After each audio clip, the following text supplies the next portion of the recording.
Mpenzi mtazamaji wa runinga ya Kisi Hot, Kalonzo Musyoka amechaguliwa kwamba yeye ndio ataongoza kikosi cha watu watano kutoka mlengo wa Azimio One Kenya Alliance katika mazungumzo ambayo yatafanywa katika mwezi mmoja, yakiwa yanaongozwa na aliyekuwa rais mstaafu wa nchi ya Nigeria, Apasanjo. Mtazamaji, ile kitu ambacho kimenileta hapa ile kuweza kuangazia na kufanya analysis ya mambo mawili matatu yale ambayo kila sehemu, kila upande ambao umesema kwamba yataweza kujadiliwa katika hiyo siku ama kuanzia siku ya Jumatano. Mpenzi mtazamaji, katika hapo awali tulikuwa na kitu kinaitwa bipartisan talks ambazo zilikuwa zinajumuisha baadhi ya watu kutoka mlengo wa Azimio watu 10 na wa mlengo wa Kenya Kwanza watu 10. Wakaenda mazungumzo lakini jibu halikupatikana. Lakini kukakuwa na maandamano tena na watu kukuwa na shida. Ile mara ya kwanza kuna baadhi ya vitu ambavyo vilikuwa vimewekwa mstari wa mbele. Lakini baada ya yani mazungumzo kukoma, watu wakarudi kwenye street, watu wakarudi kwenye maandamano, na tumekuwa na maneno mengi katika maandamano. Watu wamekufa kutokana na maandamano. Tuliambiwa kwamba intelligence ambayo kwa wiki moja ambayo ilikuwa inapita katika mitandao na katika vyombo vya habari ni kwamba rais wa Tanzania TZ Mheshimiwa Suluhu alikuja Kenya kutafuta suluhu kwa Wakenya na baadhi ya viongozi. And we remember hii time wanasema kwamba amekuja Kenya, hii time ndio kulikuwa na maandamano. Maandamano yamepangwa kufanyika Kenya mzima. Baadhi ya sehemu zikafanya maandamano, watu wakakufa maandamano, watu wakapigwa risasi, watu wakaumia, wengine wakakufa. Like today there's a certain story ambayo imekuwa katika taarifa zetu za hivi leo kwamba familia moja iliweza kupoteza watoto wawili, mmoja wa miaka 24 na mwingine wa miaka 22. Eti kwamba walitolewa kwa nyumba na askari wakachapwa jinsi ambavyo mama anaeleza. So maandamano hayakufanyika kutoka kwa viongozi wa Azimio, kwa maana hawakutokea, wafuasi tu ndio walitokea wakaandamana. Sasa ikiwa sasa juzi wamefanya maombi na kuombea zile familia ambazo zilipoteza wapendo wao, watu wakawakisha candle lighting and wakaweka maua pia. Hizi ni baadhi ya vitu ambavyo viliweza kufanyika katika hiyo siku. Haya yakitendeka, Uhuru Kenyatta alikuwa rais wa nne hapa nchini Kenya, na Raila Amolo Odinga hawakuweza kuzungumza katika hafla hiyo, na Martha Karua hakuwepo. Mwenye alikuwepo ni Kalonzo Musyoka ambaye ataongoza mazungumzo kutoka mlengo ule wa Azimio. Tayari kufikia sasa hivi kutoka upande wa Kenya Kwanza, upande wa serikali hawajaleta watu wao watano, kwa sababu kufikia sasa tunasema kwamba ni kuanzia leo ni kesho tu, kwa maana siku ya Jumatano mazungumzo yanafaa kuanza ili kuanza kujadili na kutafuta suluhu ile ambayo itasaidia Wakenya katika na kukomesha maandamano ambayo yanapangwa na upinzani na kupata suluhu la kudumu. So kwa hivyo katika mlengo wa serikali wa Kenya Kwanza wapo mpaka siku ya kesho ambayo watafanya nini? Wataleta watu wao watano. Lakini upande wa upinzani wa Azimio washaleta watu wao. Lakini hapa kuna kisasa nataka nikueleze siku hii ya leo. Kwa sababu Kenya hii mazungumzo ilianza kupangwa mapema. Ile siku ambayo Suluhu hakuruhusiwa kufanya mazungumzo kati ya Raila Amolo Odinga na William Samoei Ruto, Rigathi Gachagua akiwa nje ya nchi, haya mazungumzo ndio yaliweka msingi. Apasanjo, the former president of Nigeria, now is coming to immediate. But is coming to immediate when the two leaders already they have made. When they made, wakati walipatana kisiri kule Mombasa. If you remember, around 3 days of last week, huyu jamaa wetu ama the president of the Republic of Kenya, I withdraw the statement jamaa, but the 5th president of the Republic of Kenya, Dr. William Samoei Ruto, was in Mombasa for around 3 days. Raila Amolo Odinga alikuwa kule. Hii ikaleta shida katika upande wa serikali wa Kenya Kwanza. Watu Kimani Chungwa, na kwa sababu yeye ndiye hako na Rigathi Gachagua hakuwa within, ndio sasa kaambia waaulize, mbona Rais Ruto anapatana na kiongozi wa Azimio na hawajui? Wanapatana wao wawili. But if you remember, Kimani Chungwa na baadhi ya viongozi wengine kutoka serikalini wamekuwa wakisema kinosoro eti kwamba ikiwa William Samoei Ruto anataka kupatana na Raila Amolo Odinga, waende wawekewe mahali kuna public, wawekewe kwa TV, wawekewe kamera, waongee kila Mkenya asikie nini wanaongea. Hii inaonyesha nini? Already hao watu walikuwa wameanza mazungumzo, hata kama haikuwa imefikia kiwango ambacho tunaelekea sasa cha kuleta kwa watu watano. Lakini hata before they made, mazungumzo yalikuwa yameanza. If you remember very well, in every meeting, William Samoei Ruto ambaye ni president wa nchi, akiwa katika sehemu yoyote ile, amekuwa akisema kwamba kwa njia yoyote ile lazima tukomeshe maandamano. Okay. And now, wakati ulianza kusikia mikutano, the same people, Kimani Chungwa, Silvana Sosoro, Moses Kuria na baadhi ya viongozi wengine wamekuwa wakipiga domo wakisema kwamba hii serikali hakuna kuingia mlango wa nyuma. Akina the deputy president Rigathi Gachagua, umesikia tu wewe mwenyewe Kimani Chungwa na Osoro wakisema ikiwa rais unataka kupatana na Raila Amolo Odinga, mpatane mchana peupe na mwekewe kamera, kila Mkenya asikie nini mnaongea. Hiyo ni kuashiria kwamba already mazungumzo yalikuwa yameanza. Licha tu baadaye before ya painike yalikuwa yameanza kuzungumza, walikuwa wameanza kuzungumza. Now on Friday in Ruto's camp,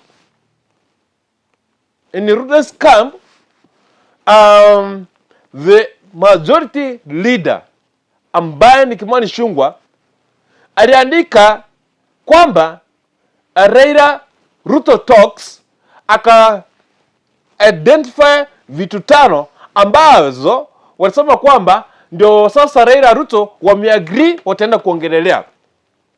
Na hiyo ndio ilianza kupainika na kuanza kufungua kila kitu. Ni nini hasa kimekuwa kikitendeka chini ya maji? Kwamba Raila Amolo Odinga na Ruto wamekuwa wakipatana chini ya maji. And now here, Kimani Chungwa amemwaga mtama mbele ya kuku wengi. Nini inastahili? Sasa ni upinzani kukuja kujieleza ni nini kinaendelea. So ladies and gentlemen, wakati Kimani Chungwa alispecify vitu 5. Kitu ya kwanza, reconstitution of IPC. Of course, hii imekuwa agenda ya Azimio. from first, barazas la wananchi, kila kitu, hii imekuwa reconstitution of IEBC, imekuwa agenda yao. Number 2, implementation of 2/3 gender rule. Hiyo ni Kimani Ichung'wah aliandika. Number 3, entrenchment of CDF. Number 4, entrenchment of office of the leader of the opposition. Yaani watengenezea Raila ofisi, hiyo ofisi apatiwe gari. I remember the senator for Nandi County, Honorable Charagei, Chuzi, he said, watapatia Raila gari ya serikali, GK, ofisi na kila kitu, ndio awache maandamano. Meaning ni kitu ambacho kimekuwa kikifanyika chini ya maji. Walikuwa ukiangalia ni njia gani watazima maandamano na ni njia gani wataleta Raila pamoja. Wataleta Raila ndio wafanye kazi. Kama umekuwa ukikuwa na mimi, nimekuwa nikisema kwamba since 1990s, if Raila will not support your government, you will fail terribly. I saw it. And now here, nikaambia hata Ruto, whether you like it or not, either Gachagua pende asipende, but finally you must come to the table and call Raila Amolo Odinga and his team and negotiate on how you are going to rule this country. Mkadhani ni mchezo. I remember that day watu walinitusi sana. But the same thing nilisema ndio hii hapa. There's no way you can rule this country peacefully if you have not included Raila Amolo Odinga in your government. Sasa hii Gachagua alikuwa anasema ni shares. Mimi niko na kushangaa tu DP. Eti kwamba ni shares. No. Huyo mzee, if you can't sit down and talk to him, my brother, my friend, your government will fail terribly. And now here,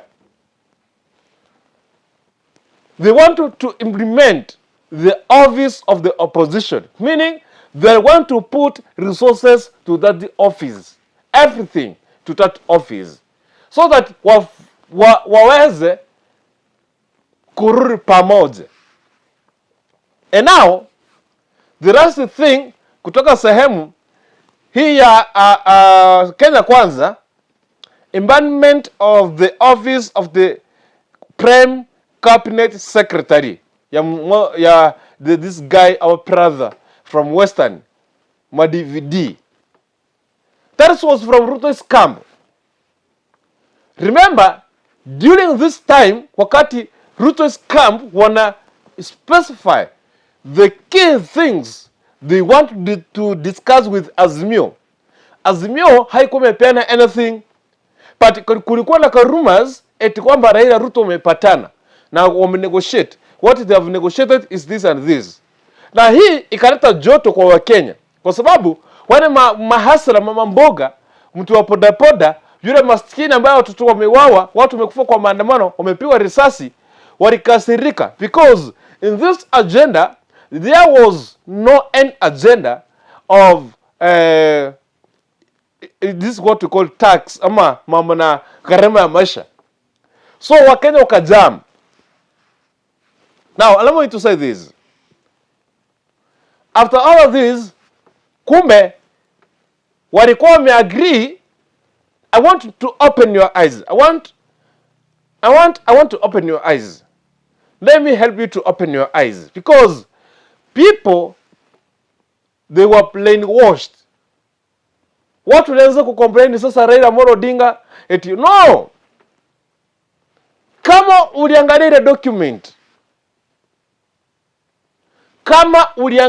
ile document, ya Kimani Ichung'wah, alikuwa ameweka signature ya peke yake, lakini upande wa upinzani minority hakukuwa na signature.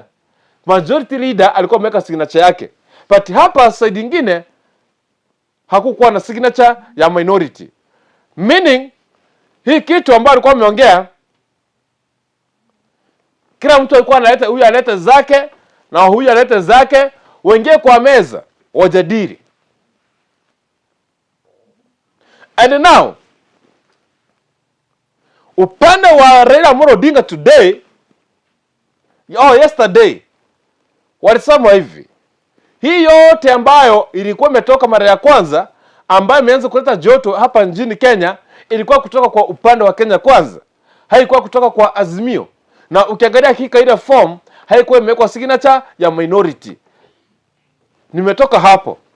Raiders come yesterday said like this: they specified 5 things they are going to discuss.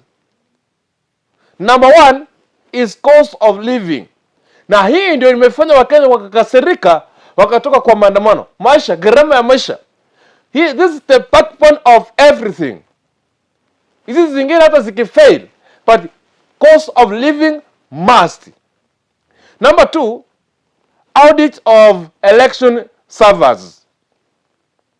Okay? Hii ni kutoka kwa upande wa Azimio. Number 3, reforming IEBC and a future election infrastructure. So, ukiangalia upande wa Kenya Kwanza walikuwa na IEBC na hapa kwa Azimio kuna IEBC. Hiyo nayo hata ukinegotiate, that's a through pass. That is a true pass. It's okay that one. IEBC ishapita kwa sababu iko katika upande wa Ruto na upande wa Azimio. Iko hiyo ishapita. Ni vitu mbili tatu ambao wataangalia jinsi ya kustructure the IEBC. Number 4, accountability for police brutality. Those police officers who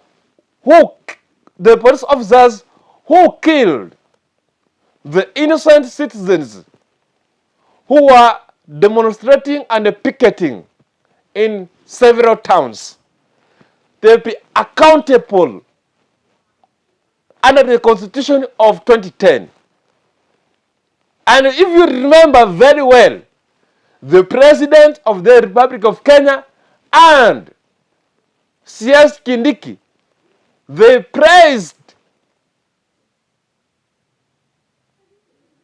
walisifu sana maaskari kwa kuact professionally na kutuliza maandamano. And yet, as according to Azimio, watu walikufa wengi sana. Number 5, the last thing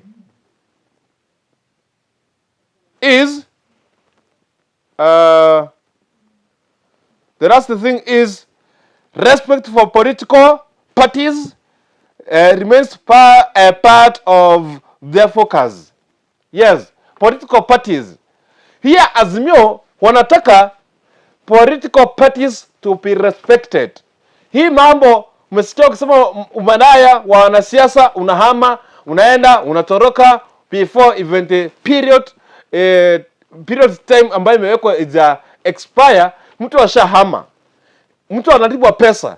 Na this one Azimio wanataka hawa ambao waliweza kutoka according to the registrar na ile kulingana na katiba waweze kuondolewa, warudi mambo na siasa, wapigiwe kura vizuri, fresh, barida, waingie kwenye hizo vyao kulingana na jinsi ambao watapigiwa kura.